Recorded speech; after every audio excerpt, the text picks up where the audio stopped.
नमस्कार दोस्तों, जस्ट अभी अभी कुछ देर पहले बाजार से एक से बढ़कर एक लेटेस्ट खबर सामने आ रही है। जैसे कि वीकली एक्सपायरी को यहाँ पे कैंसिल करा जा रहा है, सेबी द्वारा एक काफी बड़ा अनाउंसमेंट आया है। इसी के साथ निफ्टी की रीबैलेंसिंग होगी, मतलब निफ्टी 50 के अंदर से कुछ मेजर कंपनीज को बाहर करा जाएगा और कुछ बड़ी कंपनीज को ऐड करा जाएगा।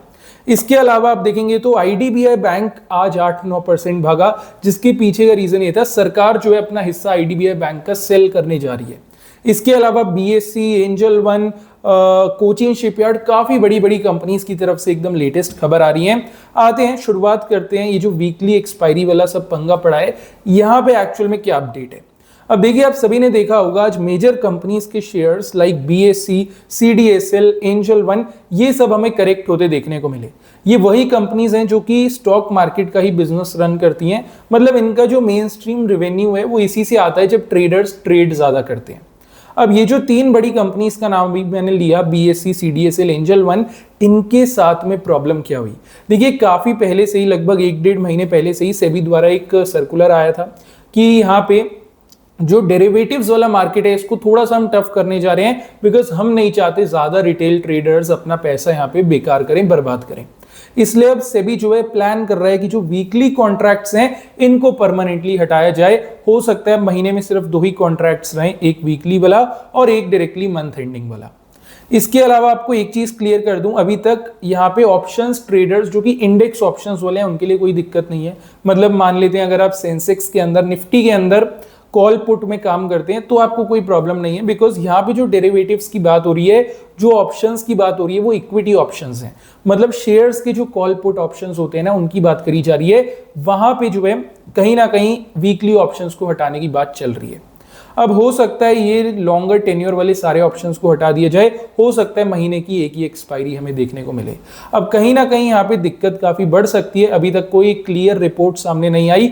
अगर ऐसा होता है तो बीएससी, एंजल वन, ये जितनी भी कंपनीज हैं जिनका बिजनेस यही स्टॉक मार्केट के इर्द गिर्द घूमता है, इनको काफी प्रॉब्लम होगी, क्योंकि इनका जो मेजर रेवेन्यू है ना वो ट्रेडिंग लोग करते हैं तभी बनता है। क्योंकि डिलीवरी के अंदर कोई भी शेयर उठा लेगा, कुछ नहीं बनता, ब्रोकरेज में 20, 30, 40 रुपए बनते हैं। लेकिन वहीं अगर कोई डेरिवेटिव्स करता है या ऑप्शंस ट्रेडिंग करता है तो यहाँ पे ब्रोकर्स दबा के पैसा बनाते हैं। तो इनकी जो मेन मनी मेकिंग मशीन है ना वो ट्रबल में है। अब देखना ये है सेबी किस प्रकार से रिएक्ट करता है, थोड़ा सा जो है फोकस रखना। और अभी के लिए थोड़ा हम अवॉइड करेंगे इन कंपनीज में निवेश करने का। एक बारी सेबी द्वारा एक क्लियर पिक्चर सामने आ जाए, वीकली ऑप्शंस को किस प्रकार से ट्रीट करा जाएगा, उस हिसाब से यहाँ पे हम अपना फोकस बनाएंगे कि कौन सी कंपनी को किस हिसाब से टारगेट करना है। अब आते हैं अगली खबर की ओर बढ़ते हैं। ये जो खबर है आईडीबीआई बैंक की तरफ से आ रही है।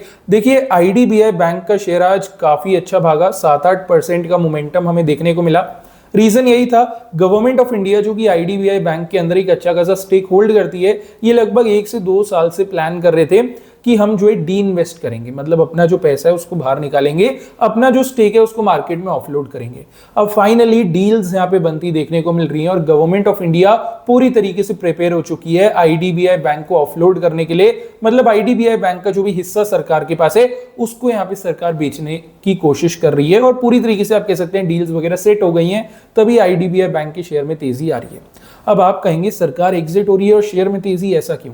तो देखिए, सरकार जो अपना हिस्सा बेचेगी वो जाहिर सी बात है किसी प्राइवेट फर्म को बेचेगी।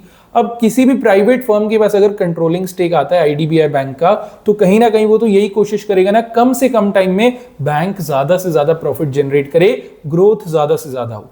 तो इसी चक्कर में जो है अब इन्वेस्टर्स आईडीबीआई बैंक के पीछे लग गए हैं। तो आईडीबीआई बैंक पे थोड़ा सा फोकस आप बना के रखिएगा। अगली खबर की तरफ बढ़े तो ये आ रही है आईआरएफसी से। देखिए, आईआरएफसी ने जो है एक रीफाइनेंसिंग फैसिलिटी एग्जीक्यूट करी है भारतीय रेल बिजली कंपनी के लिए, और ये जो रीफाइनेंसिंग फैसिलिटी है ये 1125 करोड़ की है। तो कहीं ना कहीं ये भी एक बड़ी खबर सामने आ रही है और कंपनी के लिए एक्चुअल में एक अच्छी खबर है। तो इस कंपनी पर भी थोड़ा फोकस रखेंगे। अगली खबर की बात करें तो ये आ रही है ट्रांस रेल लाइटिंग की तरफ से। देखिए, ट्रांस रेल लाइटिंग को एक नया ऑर्डर मिला है 837 करोड़ रुपए का, और फाइनेंशियल ईयर 2026 यानी कि 31 मार्च के बाद अभी तक का जो टाइम है, इसके अंदर ऑलरेडी 3157 करोड़ रुपीस के ऑर्डर्स ट्रांस रेल लाइटिंग को मिल चुके हैं। कहीं ना कहीं डेफिनेटली काफी बड़ा ऑर्डर मिला है, टोटल ऑर्डर इनफ्लो काफी अच्छा बढ़ चुका है। एक दो और ऑर्डर आते हैं तो डेफिनेटली कंपनी की जो ऑर्डर बुक है वो ऑल टाइम हाई के आसपास भी आ जाएगी। तो ट्रांस रेल लाइटिंग पे भी थोड़ा फोकस हम रखेंगे। अगली खबर आ रही है पीटीसी इंडस्ट्रीज की तरफ से। पीटीसी इंडस्ट्रीज को 100 करोड़ का एक ऑर्डर मिला है ब्रह्मोस एरोस्पेस की तरफ से, और ये जो ऑर्डर है टाइटेनियम पैचेस को डिलीवर करने का है। एक्चुअल में देखा जाए पीटीसी इंडस्ट्रीज के लिए 100 करोड़ का order is a good value का ऑर्डर, एंड कहीं ना कहीं इसी वजह से शेयर के अंदर भी वॉलेटाइल मूव्स हमें देखने को मिले। अगली खबर की ओर बढ़ें तो उससे पहले एक इंपॉर्टेंट चीज आपको बता देता हूं। काफी हमारे व्यूअर्स पूछते हैं सर अगर हमें कोई स्विंग या स्कैल्पिंग सेटअप चाहिए हो, मतलब ऐसे शेयर्स जिनको हम डिलीवरी के अंदर में उठा लें और 2 दिन से लेके 20-22 दिन का अपना होल्डिंग पीरियड रखें, तो ऐसे शेयर्स को कैसे आइडेंटिफाई करें।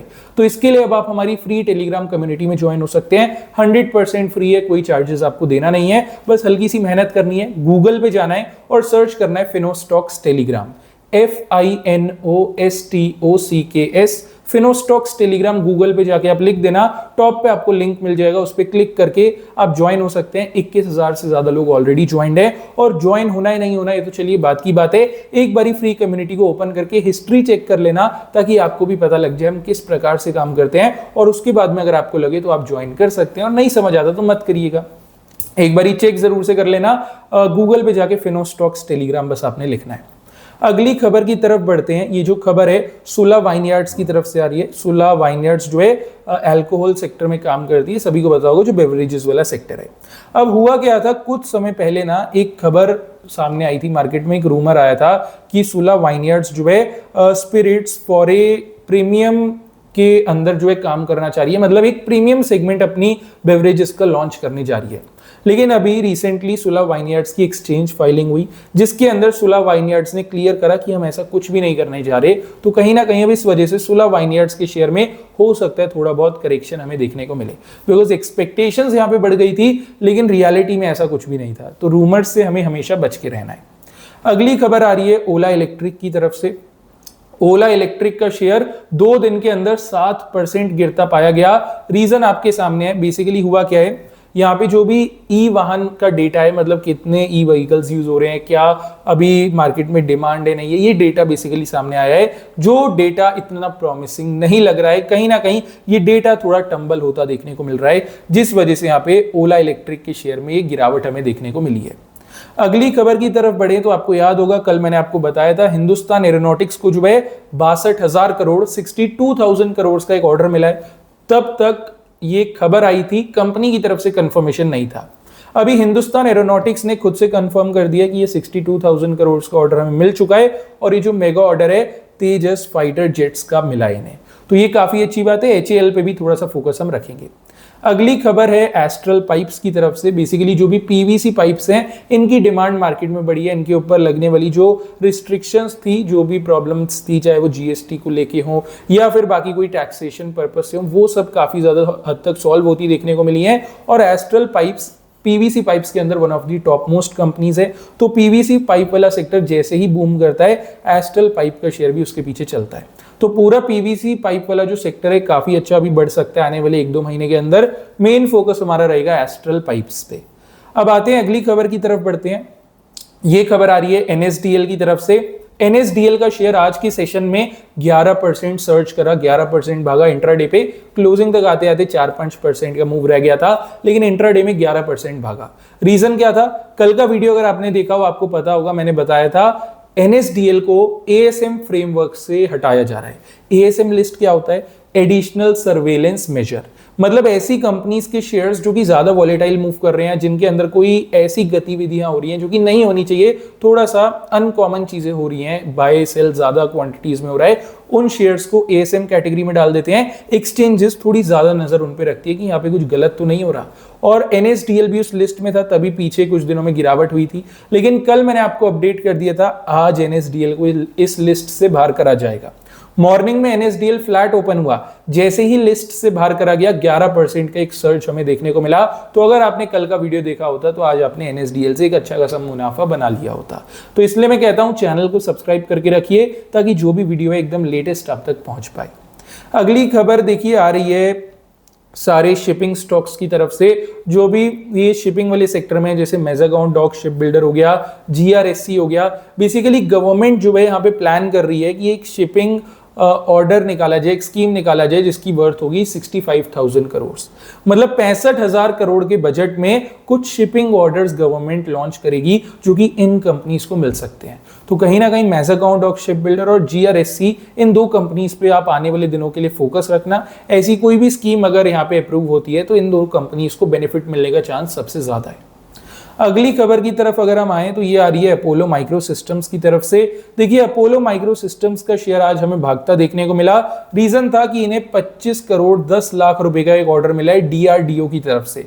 बेसिकली डीआरडीओ जो है एक डिफेंस पीएसयू है, इनकी तरफ से अपोलो माइक्रो सिस्टम्स को ये 25 करोड़ का एक ऑर्डर मिला है, जो कि एक काफी अच्छी बात है। अगली खबर की तरफ अगर हम आए तो ये आ रही है पारस डिफेंस की तरफ से। पारस डिफेंस को 45 करोड़ रुपीस का एक ऑर्डर मिला है बीईएल की तरफ से, भारत इलेक्ट्रॉनिक्स की तरफ से, और ये जो ऑर्डर है एयर डिफेंस सिस्टम की सप्लाई को लेके है। तो ठीक है, पारस डिफेंस पे भी थोड़ा फोकस बनाया जा सकता है। 45 करोड़ का ऑर्डर इन्हें भी मिला है।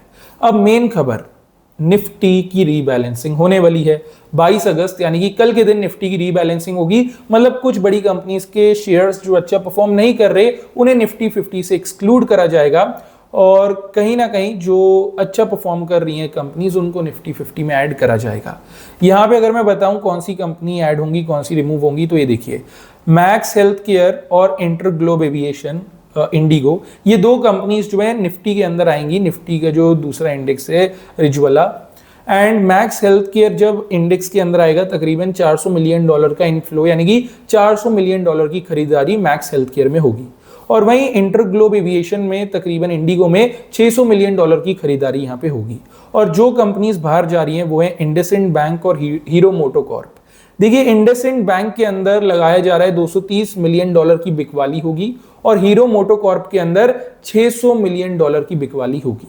तो जो दो कंपनीज बाहर जाएंगी उनके अंदर सेलिंग आएगी, और जो दो कंपनीज अंदर आएंगी निफ्टी के उनके अंदर हमें बाइंग होती देखने को मिलेगी। अच्छा, एक फन फैक्ट आपको बताता हूँ, हिस्ट्री का डेटा आपके साथ शेयर करता हूँ। आज तक निफ्टी से जो भी कंपनी बाहर गई है ना, वो आने वाले कुछ महीनों में अच्छा परफॉर्म करी है। रीसेंट एग्जांपल हम यूपीएल का लेंगे, वो पिछली बार ही निफ्टी 50 से बाहर हुई थी, कंपनी पे से पूरा प्रेशर चला गया था और उसके बाद कुछ महीने तक नीचे रहा, लेकिन उसके बाद आने वाले 4-6 महीनों में एक बढ़िया बाउंस बैक दिखाया। तो कहीं ना कहीं जो कंपनीज बाहर जाती हैं शॉर्ट टर्म में तो उनमें गिरावट रहती है, लेकिन टाइम के साथ साथ जो है वापस से वो शेयर काफी अच्छा परफॉर्म करते हैं। तो अपनी जो थिंकिंग है वो थोड़ा यहाँ पे ध्यान रखना, और जो नई कंपनीज निफ्टी इंडेक्स में आती हैं कहीं ना कहीं उनमें प्रेशर रहता है और शुरुआती दिनों में उनमें गिरावट हमें देखने को मिलती है, तो एकदम फ्लिप हो जाती है चीजें, उल्टा हो जाती हैं, इस चीज का ध्यान रखना। बाकी यही कुछ बड़ी खबर आ रही थी मार्केट से। अच्छा बता दूं, ये जो निफ्टी के अंदर रीबैलेंसिंग होगी, जो भी शेयर्स को कंपनीज को रिमूव करा जाएगा, ऐड करा जाएगा, ये कल अनाउंस कर दिया जाएगा 22 अगस्त को, और 29 सितंबर से ये लागू करा जाएगा, मतलब 29 सितंबर से वो कंपनीज फिर ऐड हो जाएंगी। अब देखिए ये कुछ बड़ी कंपनीज की तरफ से बड़ी खबर आ रही थी। वीडियो अगर आपको अच्छा लगा हो लाइक जरूर करना, चैनल को सब्सक्राइब करिएगा, बिकॉज ऐसे वीडियोस आप लोगों के लिए मैं डेली बेसिस पे लेकर के आता रहता हूं। एंड चलिए अब मिलते हैं डायरेक्टली कल के वीडियो के अंदर।